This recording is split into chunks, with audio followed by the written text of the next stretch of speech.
Congress BJP కలిసి కవితను arrest చేయించారని BRS party నేతలు అంటారు, మీరేమంటారు?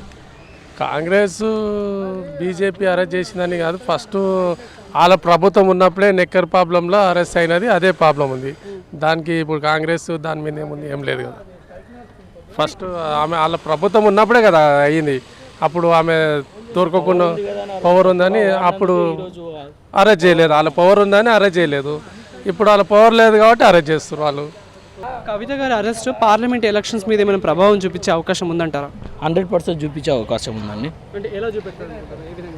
ఎలాగంటే ఇప్పుడు తప్పు చేసిన వాళ్ళు ఎంతటి వాళ్ళైనా సిస్టమ్ లొంగదీస్తుంది అనేది వాస్తవం. అది చేసి చూపిస్తున్నారు. దానివల్ల మాలాంటి సామాన్యులకు కూడా తప్పు చేయాలనే ఆలోచన కూడా రాదు. అంత పెద్ద వాళ్ళని అరెస్ట్ చేస్తున్నప్పుడు మిగతా వాళ్ళు కూడా తప్పు చేయాలని ఆలోచించిన ఇంటెన్షన్ రాదు. ఓకే, కాంగ్రెస్ కొన్ని పథకాలు అమలు చేస్తుంది కదా, ఆ పథకాలలో కొన్ని లొసుగులు ఉన్నాయి, కొన్ని ప్రాబ్లమ్స్ ఉన్నాయి అని బీఆర్ఎస్ నేతలు అంటారు, మీరేమంటారు?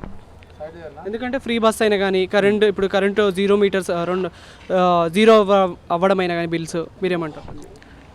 అది ఎవరైతే అరువులో వాళ్ళకి అందరికీ కోరుకోవాలనుకుంటున్నాం. లొసుగులు అనేది సిస్టమ్ ఉంటుంది, ప్రతి ఒక్కరు చూస్తారు. పైన మనకు డిపార్ట్మెంట్స్, అలాగే కరెంట్ డిపార్ట్మెంట్ నిజంగా ఎవరైతే అరువులో వాళ్ళకి రావాలి. ఫ్రీ బస్ అనేది చాలామందికి ప్రయాణించలేని వాళ్ళకి ఇస్తే బాగుంటుంది. ఇప్పుడు అరువులైన వాళ్ళకు అనవసరంగా ఫ్రీ బస్సు వేస్ట్. అది ఎవరైతే నిజంగా ప్రయాణించలేకపోతారో, వాళ్ళ బిలో పావర్టీ ఉన్నారో వాళ్ళు వెళ్ళొచ్చు. అందరికీ కూడా ఫ్రీ బస్ కరెక్ట్ కాదనేది నా ఒపీనియన్. అదే సార్, అర్హులైన వాళ్ళకు 0 బిల్లు ఇవ్వడం ఓకే, అనర్హులకు ఇవ్వద్దండి. ఇప్పుడు నేను 500 బిల్లు వస్తుంది కడతాను, నాకు 0 బిల్లు ఇవ్వడం నాకు వేస్ట్, అట్లా అని చెప్పి చెప్తున్నాను. సెంట్రల్లో ఒకవేళ కాంగ్రెస్ గెలిస్తే ఎలా ఉండబోతుంది అనుకుంటారు, లేకపోతే బీజేపీ గెలిస్తే ఎలా ఉండబోతుంది? కాంగ్రెస్ గెలిస్తే ఇది వరకు మనం లాస్ట్ 20 years బ్యాక్ కూడా చూసాము. బీజేపీ వచ్చిన 10 yearsలో మన సిస్టమ్ ఏమైంది, మనకు ఏం డెవలప్మెంట్స్ అని ప్రజలంతా చూస్తున్నారు. అందరికీ మన కంట్రీలో తెలుస్తుంది. ఇప్పుడు కూడా బీజేపీ వస్తే ఇంకా బాగుంటుంది, బెటర్ సొసైటీ ఉంటుందని చెప్పి ఒక చిన్న ఆశ. కాంగ్రెస్ పాలనలో ఏ డెవలప్మెంట్ జరగలేదంటారా?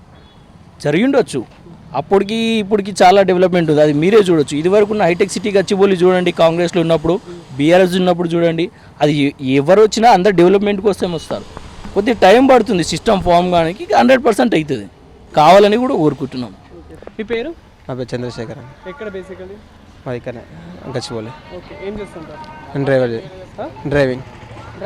ఓకే, తెలంగాణలో ఇప్పుడు కవిత అరెస్ట్ హాట్ టాపిక్గా మారింది. అసలు కవితను అరెస్ట్ చేయడం న్యాయం అంటారా? అది అన్యాయం ఉంది. అది ఎందుకు?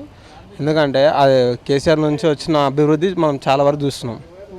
కానీ అది స్కామ్ వల్ల అది గవర్నమెంట్ వచ్చింది దానికి అది తప్పు కదన్న. అది చాలా వరకు వాళ్ళు న్యాయం చేశారు. వాళ్ళ కొడుకు కూడా స్కూల్ కట్టించారు. ఆ స్కూల్ ఉన్న అలా కొడుకు దత్తత తీసుకొని స్కూల్ కట్టించారు కేశవనగర్లో. ఆ కేశవనగర్ మాది, మేము ఉంటాం అందులో. అక్కడ నుంచి కూడా వచ్చాను అన్వేషించడానికి. కానీ అక్రమ కేసుల వల్ల ఆమె కవితను తీసుకోవడం అనేది తప్పు. అది అంటే ఒక లేడీస్ని, ఒక ఆడబిడ్డని కూడా తీసుకెళ్ళి జైల్లో పెడతామని అనేది కూడా కరెక్ట్ కాదు కదన్న.